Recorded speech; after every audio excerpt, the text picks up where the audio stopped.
It's interesting how you want to be remembered. So I asked the question about what I hope the legacy is. When thinking about your legacy, what are people going to remember about you, about your operation? It's been an honor to be part of the Simmental family. And like any family, there is a legacy. And to me, the legacy is so important to continue on. I hope the legacy for the next generation have the passion for our breed that we have spent a lifetime building. Welcome to LaBatte Simmentals. My name is Barry LaBatte, and I'm a fourth generation on this particular farm. So my great-grandfather established this place. I was 2 years old when my mom and dad moved here and been here ever since.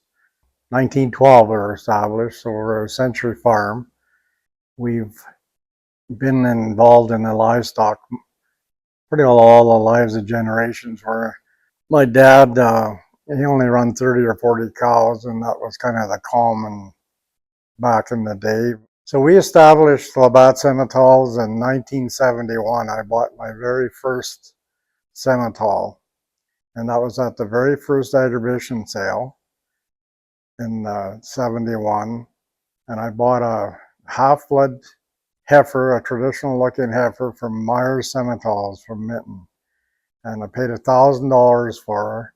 And I don't think I could have bid one more time because that's all the money I had. That same year, I went out and worked in construction at Prince Albert. And so I had Myers. They looked after the heifer for me. She was an open heifer when I bought her. And they looked after for me, and I insured her with Bruce McFadden, who was insured for years and years from Waseca. And the heifer died, fell in a spring, and died about 10 days after the insurance run out. So that was my welcome to Simmentals. When I was about 19 or 20, and I'd come back to the farm then to help Dad, because I was going to go out and get rich just working on construction and stuff. So I came back to the farm, and I started out, I bought about 100 open heifers. And that's when, of course, the boom was on to breed, every breed that was coming over from continental breeds. And so I bred some Tarantays and some Maine Anjou and every breed there was, and then bred some to Simmental. And Simmental were definitely the best cross, and that's how I got interested. But I've got to get a lot of credit to Myers Simmentals, who lived just in Minton, Saskatchewan. I was still in high school, and they imported some cattle from Switzerland, and I was over there all the time. I was so interested in the breed, and these cattle from Switzerland had come, and so I spent hours and days at their place. And they had purebred Herefords too, and I actually think I knew them better than they did, because I was there all the time, and with Fred and Richard Myers, and had some good times, and they're the ones that are probably responsible for getting me into the breed. Then the next year we bought 10 heifers down in North Dakota, half-blood heifers. I think they were Sultan. They were sired by a bull called Sultan. And so it was a long time ago for me, but we've come a long ways, I think, as a breed in those days. So back in, I think it was 73 and 74, we got one permit each year to import full-bloods from Switzerland. So the first cow we imported, and she was an F, if I remember right. Her name was Blosh. And then we got another import permit the next year. And it was too late. The big boom was over. We'd have got them earlier, the imports, but they were really hard to get, and we only got two. And like I said, we were a little late to get the big dollars out of the progeny. But the only good thing was I had no money, so I didn't buy any of those high-priced cattle either. So we asked why our tattoo is IPU. And I've been asked many times, why did you pick IPU? Or what's that stand for? And I didn't pick IPU. So back in 71 or 72, we were getting our herd letters and that, and I put down, you had 5 choices. So I put 5 choices down, and they're all taken. Like my initials BHL, I remember, was one of them, and that was already taken. And so they just sent me IPU. That's crazy, eh? Like, what a stupid prefix. But you know what? I always remember Lyndon Hutchins. I said, I should get that changed. That's so stupid. And he said, it's so stupid people remember it, he said. And so we stuck with that. And yeah, I think it helps. It's actually so stupid that people actually remember it. It wasn't to offend anybody. That's just how I got it. They give it to me, and it's something that you kind of can remember. So that's how we got started in the business and carried on. And now we run reds and blacks and full blood Simmentals, along with my son Lindley and his wife Haley and the 3 grandsons. So it's a very much a family operation. One of my best memories on the farm would be my grandpa would pick out a number of heifers from the pasture, and then me and my mom would get to go and look through all of them, and then we'd get to pick a couple, take them home, and break them and take them to the shows. And it feels pretty good to get the show homegrown, and when you win, it feels even better that you did that well with one of your own. And so growing up, we were super fortunate to have our grandparents live a mile away from us. We could go over there whenever we want, and every birthday, grandma and grandpa were there, and whenever we wanted to just go to the farm, grandpa was there to teach us whatever he knew, and we're pretty lucky to have him. I always knew I was going to come back to the farm when I left school and went out and worked, and it was good education, getting out and living by yourself and stuff. But I always knew I was coming back, and I got so interested in the Simmental breed, and to this day I still am.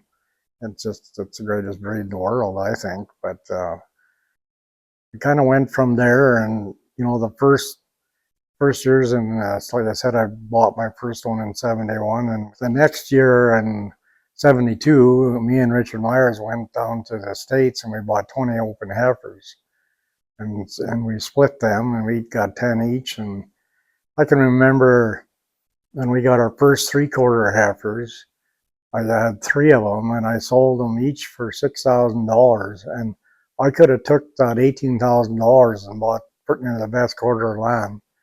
At that time, it was a lot of money, and of course I didn't do that. I wasn't that smart.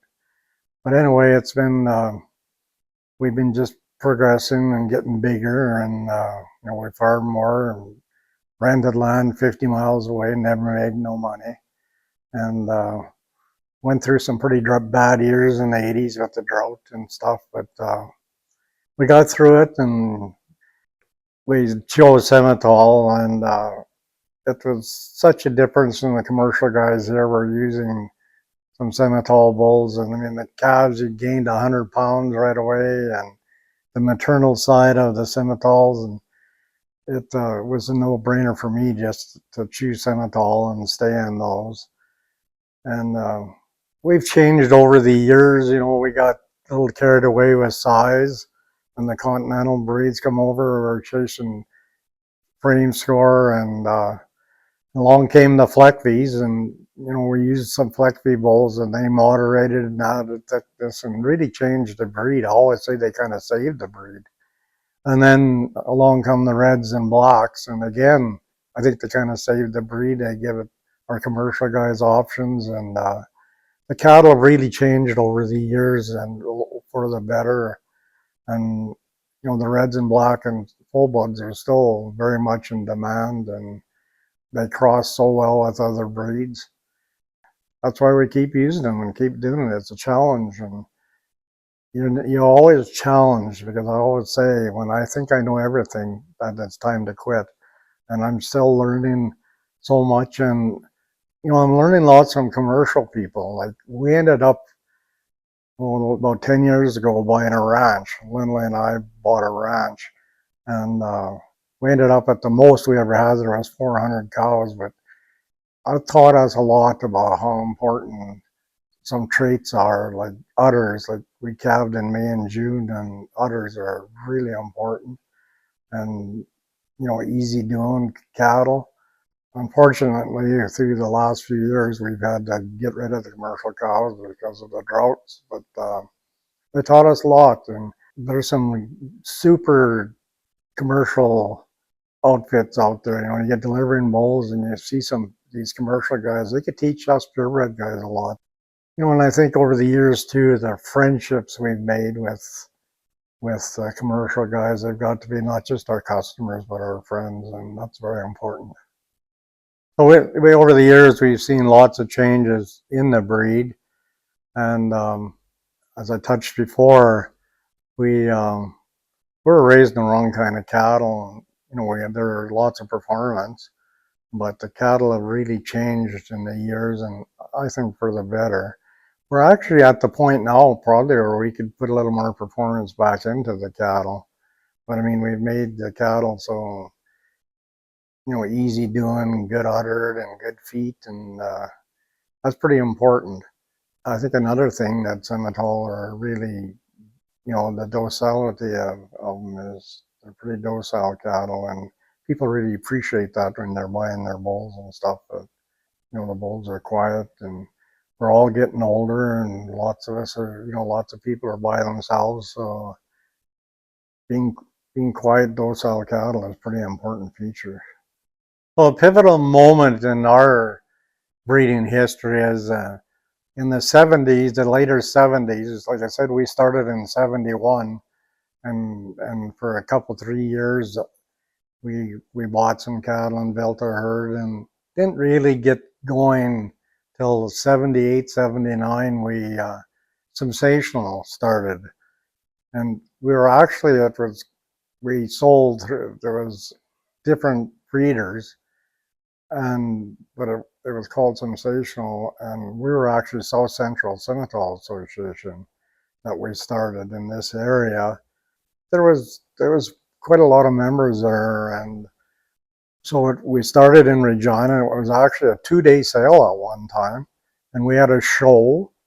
We showed all the time the night before the sale, and we were lucky enough to do quite well at that show, and that kind of got us rolling and kind of got us on the map where people knew who we were, and from there on we just kept up. Sensational has been a great thing for us. We've never missed one sale. I think it was our 47th this year, and always remember Lyndon Hutchins telling me, because we were thinking about quitting taking cattle there at one time, and he said, "Oh, you're doing well there, and that promotes your bull sale." And they do kind of go hand in hand when you think of it. And it really started a lot of us breeders off, as we're smaller breeders, and that give us a place to market our cattle. And a lot of people have grown out of that and have been very successful.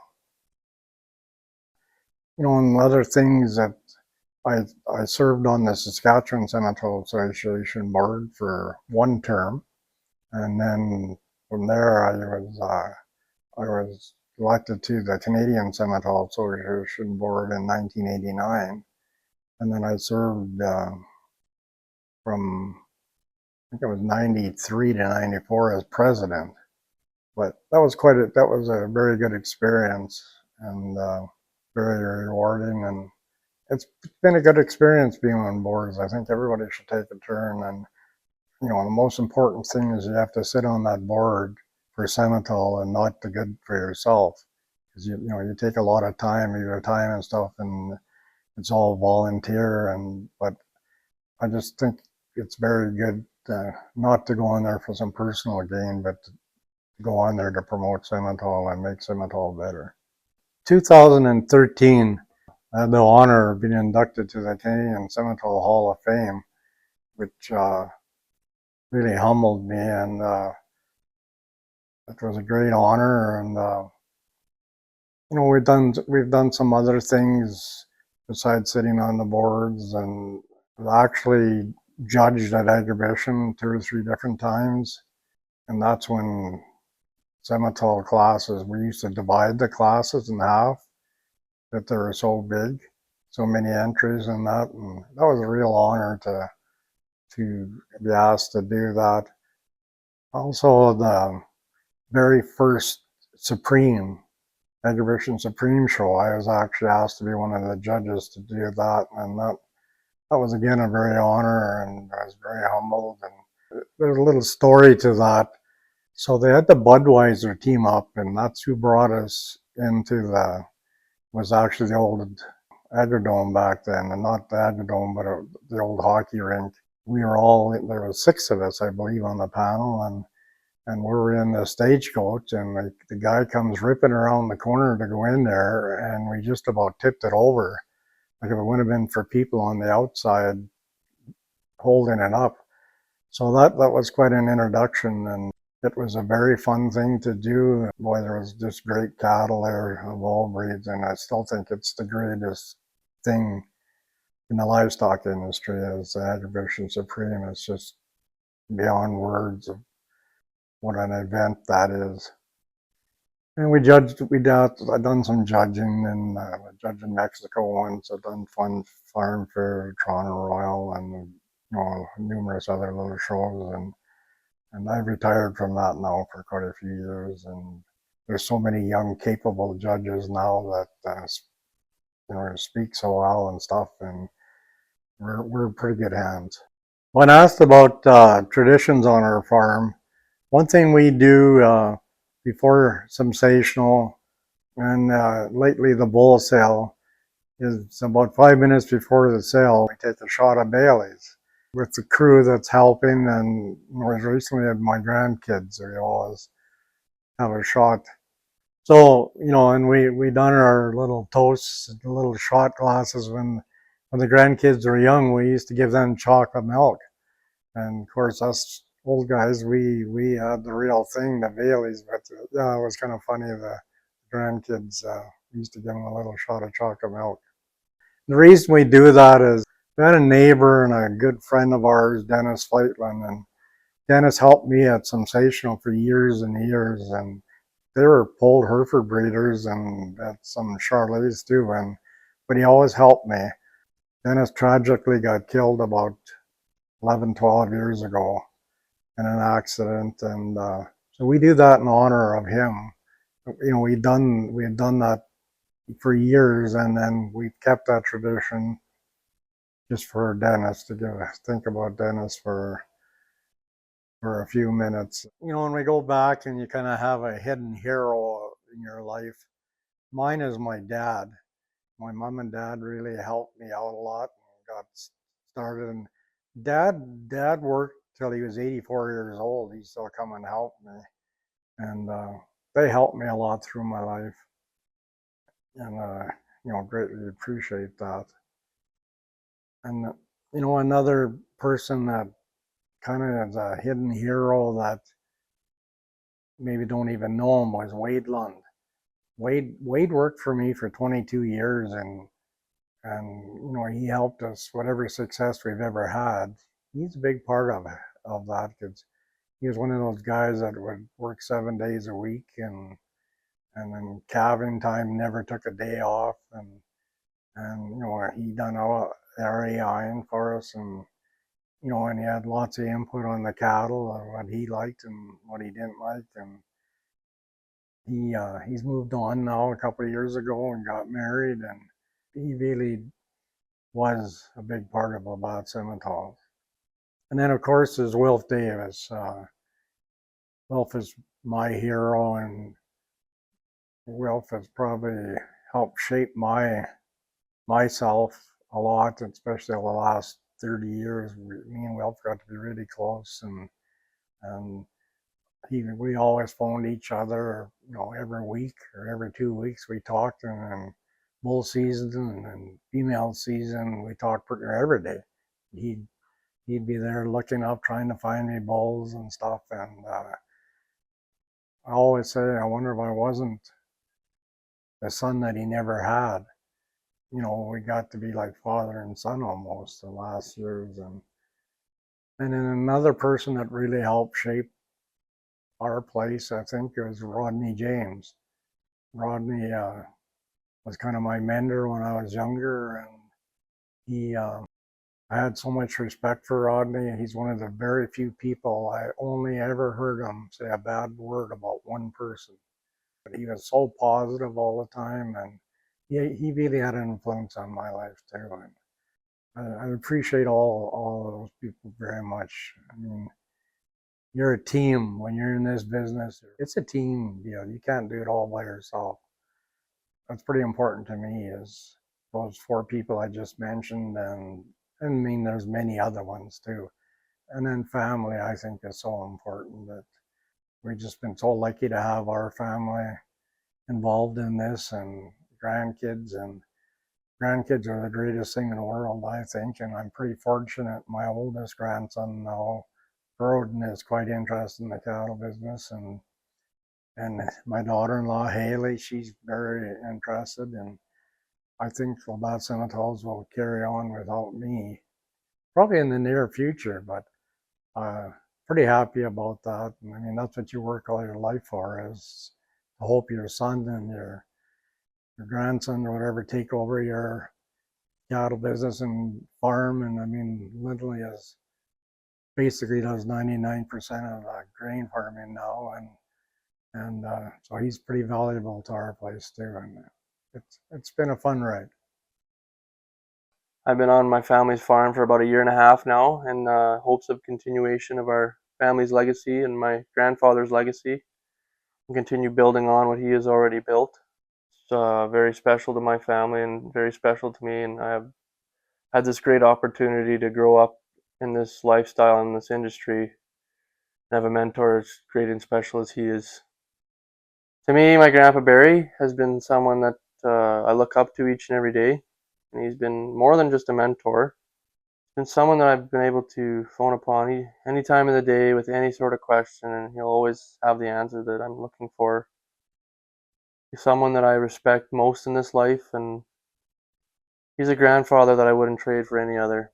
And I enjoy spending every day with and talking about cattle, visiting with. And he's someone that's, some days I always forget he's just my grandpa, or that I forget that he's this amazing person that's accomplished all these amazing things in his life. At the end of the day, he's just always been a best friend to me, and he's been my grandpa. And being able to walk in his footsteps has been very special to me, very honored to be able to someday do what he does and run his operation and continue his legacy, being able to be a part of such a unique and very fascinating breed full of amazing people just like him.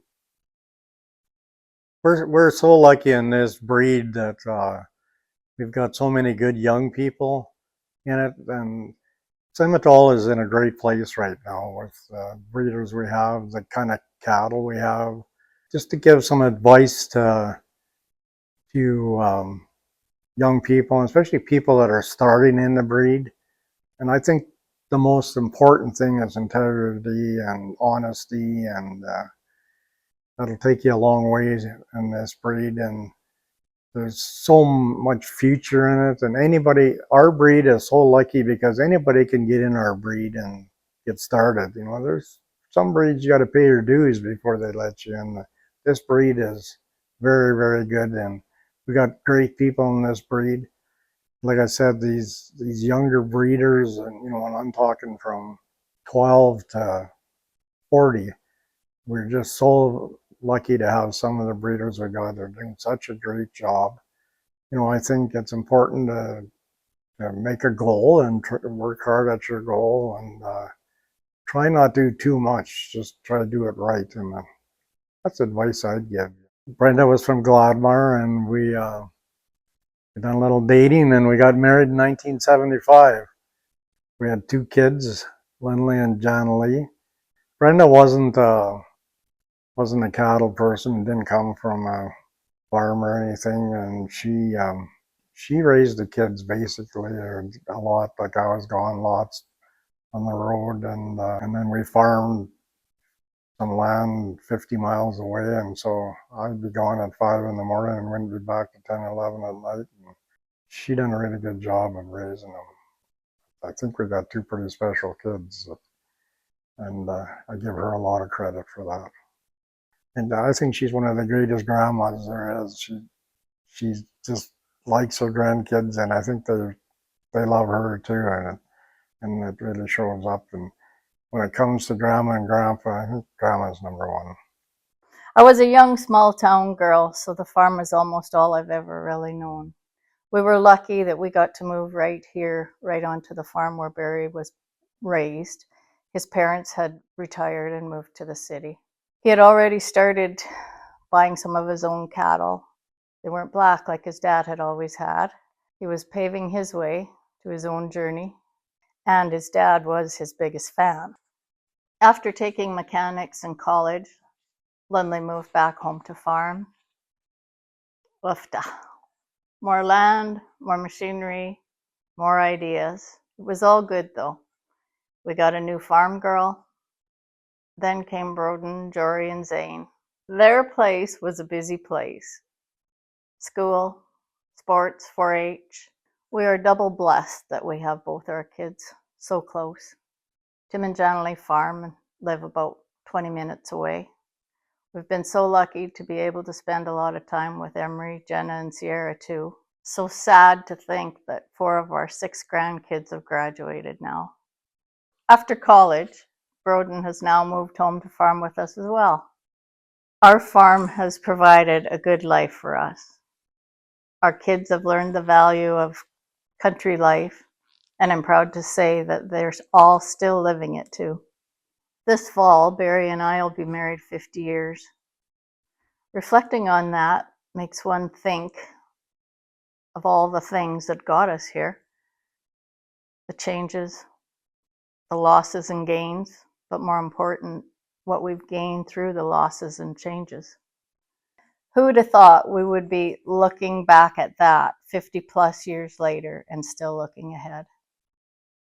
Lindley helped me all the time on the farm when he was a kid and growing up. And then he went to college for a couple of years down in Williston, North Dakota. And then he went and worked in Estevan for a couple of years.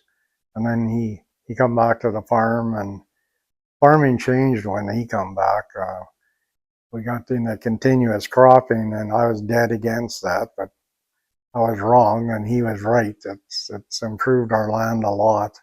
He's the farmer, very smart when it comes to mechanical stuff and doing the decisions on the farm, which he makes most of the decisions. And then we lucked out. He got married to a great gal, and Haley Frohl. And Haley came from a Hereford background, and she lived about 50 miles from here.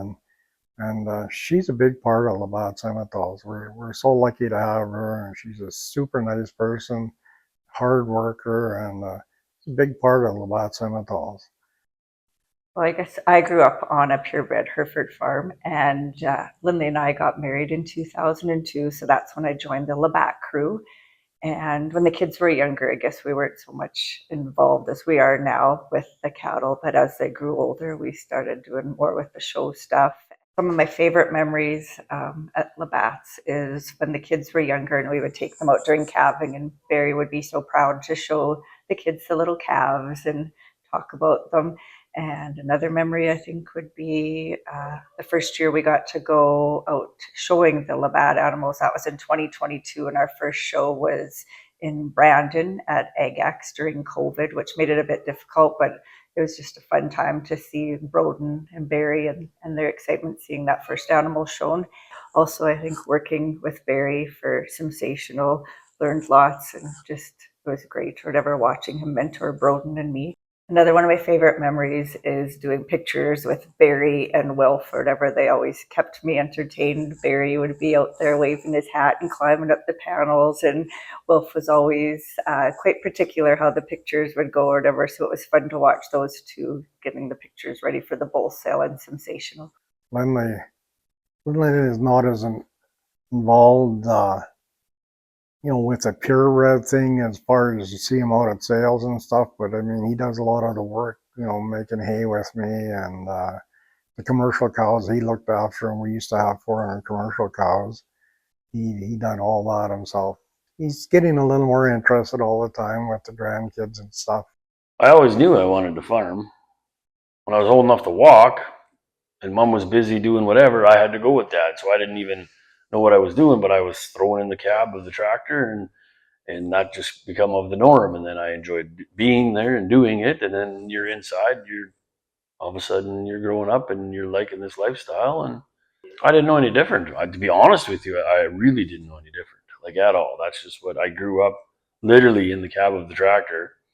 And I just couldn't wait to drive it. I mean, that was always your most favorite thing, is when I could do it. And I still remember the first time when I went, that I got to actually seed. Dad was quite good at taking time to go to his league golf once a week. And he left, and as soon as he left, I drove the quad back out to the field, and I started seeding again, just because he never let me unless I just went and did it. And that's how that, I guess there's where we went from that day on forward. It was that to the sprayer to the whatever. Learned to drive everything, and just from riding with them. Nowadays we have to teach our kids, or it's a different thing with the auto steers and whatnot. The technology is way more complicated. Back then we just rode with and figured it out. Talking about the 80s, the drought, the fights, the challenges, all of that, like I seen that firsthand. And through that, I could still see that with the future, that's what I wanted to do in the future, even with all the challenges that were put in front of us in the 80s, right? What was it like working with your dad? I mean, as a young person, it was fun. I mean, like many sleepless hours in the tractor, just on the armrest, wearing them out. Like I didn't go anywhere without him. This one time I was in Pangman. We were actually seating in Pangman, and I remember falling asleep on the armrest of the tractor, and I woke up and he had put a rag between the door and the steering wheel so that I would hold my feet up, and so I was more comfortable. I don't know. I mean, it was what it's like. There's all those moments, I guess, as a father, liking to have your children with you doing what you're doing. I see that now having my own kids out there, right? There's no memory that stands out more than others. Of course, all of them were important, I guess, and that's where we are today. And I wouldn't be able to do what I'm doing today without Dad. I mean, he's helped us. He lived through the hard times. Farming with Dad taught me everything everything I know today, and I teach him the new technologies. And being able to farm with my sons, sometimes they end up teaching me the technology things. I mean, you want to pass on what you've built onto your next generation and the next generation. And Dad did do that, right? I mean, he taught me how to work hard, and I want my kids to do the same. We have the opportunity to work with our family every day. Some people don't have that. I'll just say my favorite memory on the farm is probably working on the 4-H animals with my mom and my brothers, because over the years, that's been a big part of our farm. I learned a lot over that time, and it's been a really fun experience. I've watched my family work hard to make LaBatte Simmentals what it is today. And even though my future doesn't lie in agriculture, I'm glad to see that my brothers, Broden and Zane, have a strong passion for the farm, because I know in the future, LaBatte Simmentals will be strong in their hands. So we're very fortunate to have our grandkids live so close to us. They go to school in Gladmar, and we've watched them grow up. The boys have helped quite a bit on the farm, especially Broden is the oldest, and he's very involved now and very interested. Yeah, it's been a great experience. I just think grandkids are the best. I always kid my Lindley and John Lee, if I'd known grandkids were so good, I'd have had them first. It's just they're involved in the farm, and like I said, Broden is really involved, and it's just been great having Lindley, your son, farm with you, and now your grandson, and sure that Lindley and Haley and Broden, and they're going to take over our place, and maybe me and Brenda will get to do a little bit of traveling. Then I'm not a great traveler, but she likes it. I like to travel if there's a cow on the other end of it, but that's kind of a poor excuse. So some of my most memorable moments on the farm probably involves my grandkids again. when they were little and calving time, they'd come out to the barn and play with the calves and give them hugs, and those are memories you don't ever forget.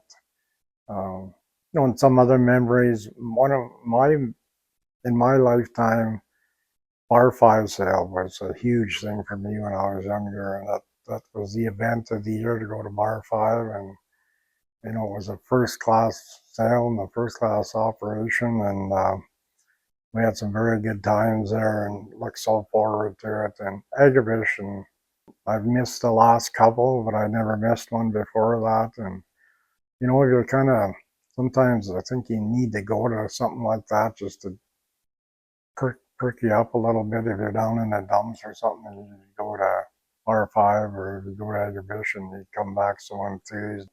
And LaBatte Simmentals, we talked about, turning the farm over to Lindley and Haley and the boys. And I really hope that, and I'm sure they will, that there'll always be Simmentals on this place. And it's been a challenge to make the cattle, we've changed so much. I'm sure that there'll be Simmentals here long after I'm here. We started out with half-bloods, and then we had purebreds, and then we had full-bloods and reds and blacks, and it's just strengthened our breed and put our breed in a good place. And actually, we're even raising a few half-bloods back now again, and the customers asking for it.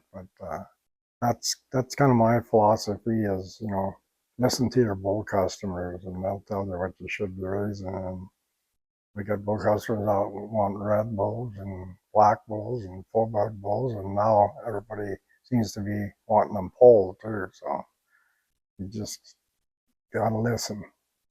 So I asked the question about what I hope the legacy of LaBatte Simmentals is. And I think I hope we remember that we were a family operation.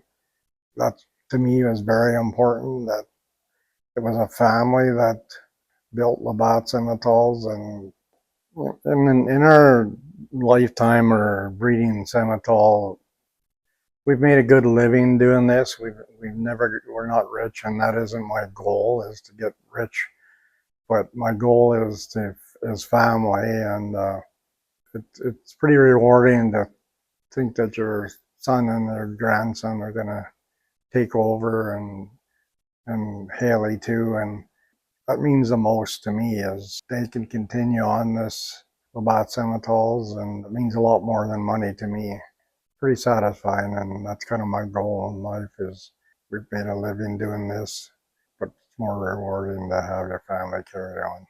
Another thing too is, all the friends we made, like, I think maybe that's to me more important than the cattle, is all the good people we've met. There isn't too many cattlemen that aren't good people, and it's a good life. And I hope we remember that we were people that had integrity and hopefully honestly, and raised some good cattle that will be remembered by. And we just had just a wee little bit that I'm maybe contributed to the Simmental breed being a little bit better, or got them a little bit better, that we raised some cattle, and being on boards and stuff that were on there for the breed. I think that's how I'd like to be remembered.